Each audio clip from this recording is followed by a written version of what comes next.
만주와 여진족 간단 설명해 오신 여러분들 환영합니다.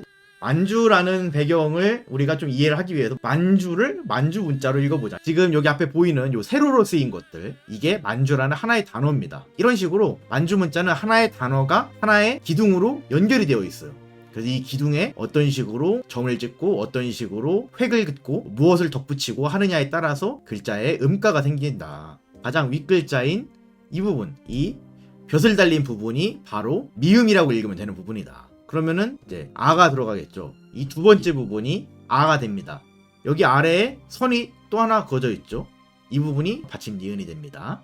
그래서 이렇게 마아 안이 된다. 자, 그리고 그 다음 문자, 다음 부분이 왼쪽으로 앞으로 삐죽 튀어나온 벼슬이 있죠. 이 부분이 바로 지읒이다. 다음 마지막이 아래 부분이 우 발음이 됩니다. 옆에 점이 찍혀 있느냐 안 찍혀 있느냐 굉장히 중요해요. 오른쪽에 점이 안 찍혀 있으면은 이 마지막 글자가 우가 아니라 오가 된다. 그래서 우와 오는 점 하나 차이.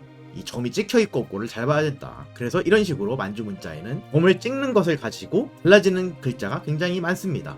그래서 이렇게 읽으면 마, 안, 그리고 주가 된다. 이렇게 읽으면 됩니다. 그래서 만주는 단순히 한자 문화권에 속해 있는 그런 공간만이 아니라 하나의 독자적인 공간이었다. 느낄 수 있지 않을까 해서 만주 문자를 살펴봤습니다.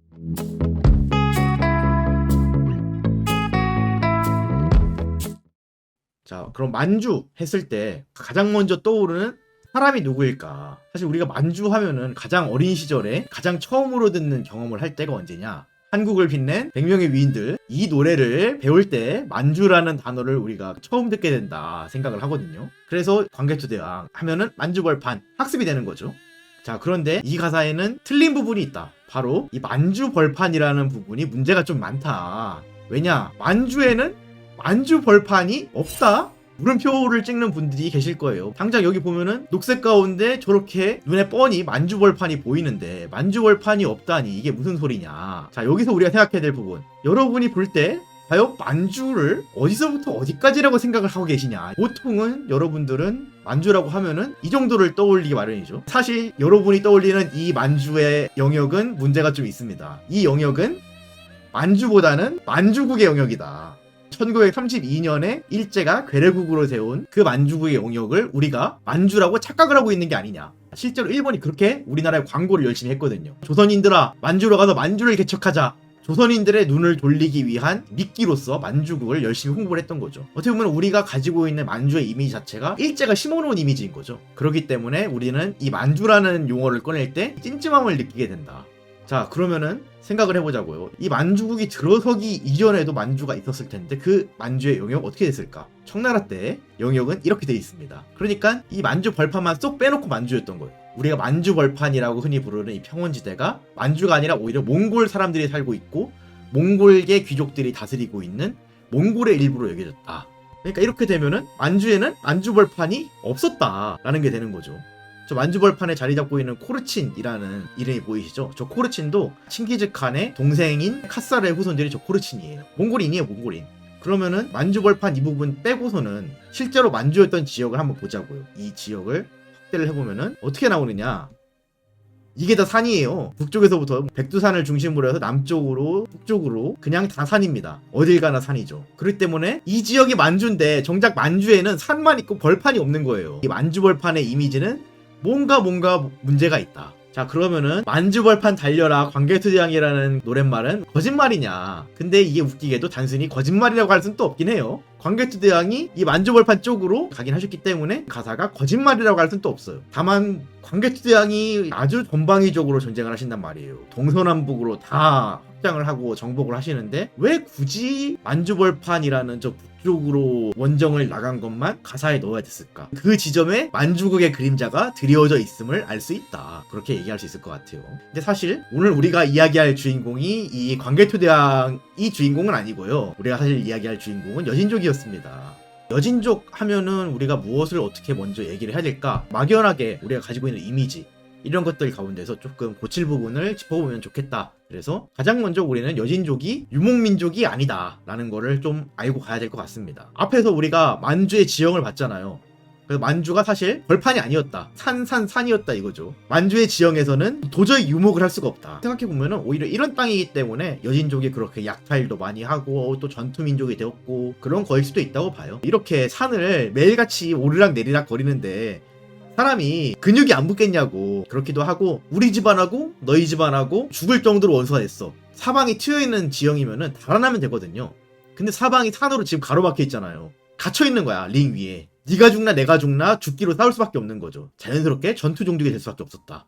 그래도 약탈만 하고 살진 않았을 거 아니에요. 여진족도 그렇고 생계 경제가 있긴 있었을 텐데 얘네들은 뭘 하면서 먹고 살았을까. 하나로 정의 내리기가 참 어렵긴 해요. 왜냐면은 그냥 할 수 있는 거 닥치는 대로 다 한다는 느낌이어가지고 하나씩 꼽아보자면은 가장 먼저 목축이다. 목축을 열심히 한 것은 사실이라고 봐야 할 것 같아요. 한마디로 말해서 가축을 기르는 것이 이 여진족에 굉장히 중요했다. 농사를 지어봤자 잉여 생산물이 별로 안 나오니까 가축을 많이 사들여가지고 가지고 있는 것이 재산과 부의 척도였던 거죠.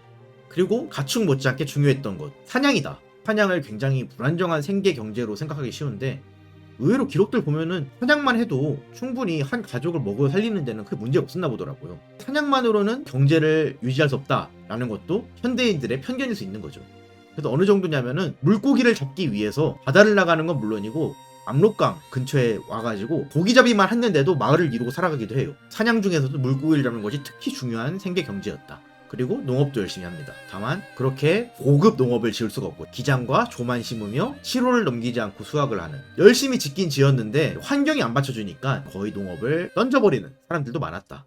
그리고 상업의 중요성도 빼놓을 수 없다. 이렇게 여러 가지 먹고 살기는 사는데 잉여 생산물이 축적이 안 된단 말이에요. 그렇기 때문에 유일하게 고부가치 산업 바로 인삼이나 담비 가죽을 내다 팔아가지고 철제 무기나 이런 것들을 축적을 할 수 있었다. 철제 무기를 가진 사람들이 이 여진족 가운데서도 지도자 위치로 올라가게 되는 거예요. 여진 사회가 발달했을 때 상업의 문제가 굉장히 중요한 거죠.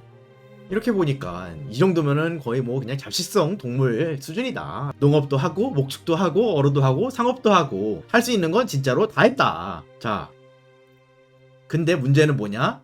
이렇게 인피니티 스톤을 모아도 이게 지역마다 다 배합 비율이 달라요. 어디서는 어로스럽 농업하고 어디서는 목축하고 이런 식으로 다 비율이 다릅니다. 같은 여진족인데도 지역마다 생존 방법이 천차만별인 거예요. 그렇기 때문에 여진족이 한민족이 아니다. 단일민족이 아니다. 어느 지역에서는 농사 짓는 사람이 사냥꾼들하고 우리가 한민족이야 라고 쉽게 생각할 수 있겠어요? 시간을 거슬러 이렇게 올라가 보면 사실 이미 말 갈 때부터 7개 부로 나뉘어져 있었잖아요. 실제로 고각 보면 어떻게 나오느냐? 고각만 봐도 난장판입니다. 자, 그러면 말갈만 이러느냐? 말갈 이후의 애들도 다 이렇겠죠. 발해 멸망 이후로 넘어가면 어떻게 되느냐? 남만주 지역이 한번 크게 초토화가 됩니다. 그래서 여진족의 남하가 이루어집니다. 이때도 이미 거란도 이거를 다 구분을 시켜요. 그래서 거란의 지배를 받는 사람과 거란에 입조를 하는 수겨진과 생여진으로 구분을 한단 말이죠. 그냥 수겨진과 생여진으로만 구분이 되는 게 아니라 거란에 인접해 있는 애들하고 고려에 인접해 있는 애들하고 또 달라요. 이 동여진, 서여진 애들은 고려에 입조하면서 고구려식 이름을 아직까지 갖고 있어요. 그래서 여진은 굉장히 다양한 문화의 하나의 민족이다 라고 보기에는 어렵다라는 거죠. 근데 문제 더 무서운 것은 이 뒤에 누가 온다? 그분이 오신다. 몽골에서 말을 달리던 칭기즈칸께서 오신다. 칭기즈칸이 만주 방면으로 자기 동생인 카사르 카치온 오치기 삼형제에게 봉토를 떼어주고 동방경략은 너희들이 해 라고 맡깁니다. 몽골인들이 그 만주 벌판으로 진출해서 자기 것으로 차지하고 사는 거예요. 고려인들도 가죠. 자이로든 타이로든 만주 지역으로 넘어가는 고려인들이 굉장히 많았다. 용광로처럼 막 뒤죽박죽이 되어버리는 거죠.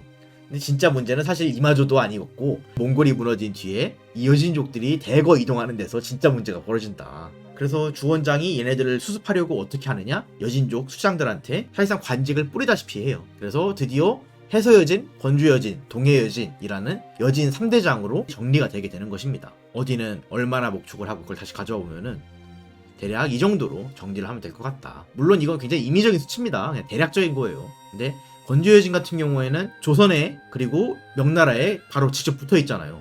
그래서 그 영향을 많이 받습니다.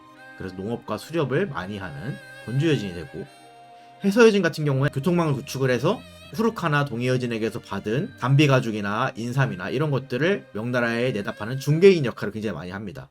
그래서 상업의 비중이 굉장히 높고요.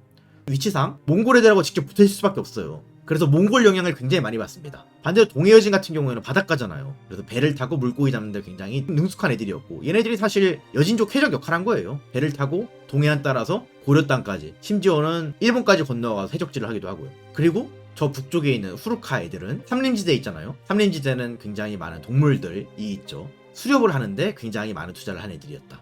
다만 이게 혈통하고 또 완전히 맞진 않아요. 건주여진 원래부터 저기 살던 애들이 아니란 말이에요. 시조를 따져보면은 후르카에서 이주를 해서 파생되어 나온 애들이 바로 건주여진이란 말이에요. 이 땅에 맞는 삶을 살아야 되니까 테크트리를 갈아탄, 그리고 건주여진의 일부를 이루는 애들 가운데 동해여진 출신도 많아요. 처음에는 내가 그 습관이 남아있으니까 물고기 잡이에 많이 투자를 하는데 아들, 손자 세대가 되면은 어느샌가 농업 투자하는 걸로 바뀌어져 있습니다. 그런 식이기 때문에 혈통적인 것보다도 그 지역에 맞는 생활 경제를 구현하는데 분류 기준이 될 수 있다. 그래서 마무리를 하자면은 결론, 만주에는 만주벌판이 없다고 말할 수 있다. 두 번째로 그 만주에 살았던 여진족들은 유목민족이 아니다. 진짜 닥치는 대로 다 하던 잡식성 민족이었다. 마지막으로 이 여진족이 그렇게 잡식성을 하다 보니까 어디는 이렇게 살고 어디는 저렇게 살다 보니까 사실상 하나의 민족이 아니라 굉장히 다양한 민족, 여러 민족들의 복합체였다. 자신이 필요하기 때문에 여진족이라는 정체성을 만들어서 설득을 하는 것이 하나의 통일된 문화적 정체성을 가진 애들이 있었다고 볼 수는 없다. 그런 식으로 얘기를 좀 해봤습니다. 여기까지 만주와 여진족에 대한 간단한 설명회였고 여기까지 봐주셔서 감사합니다.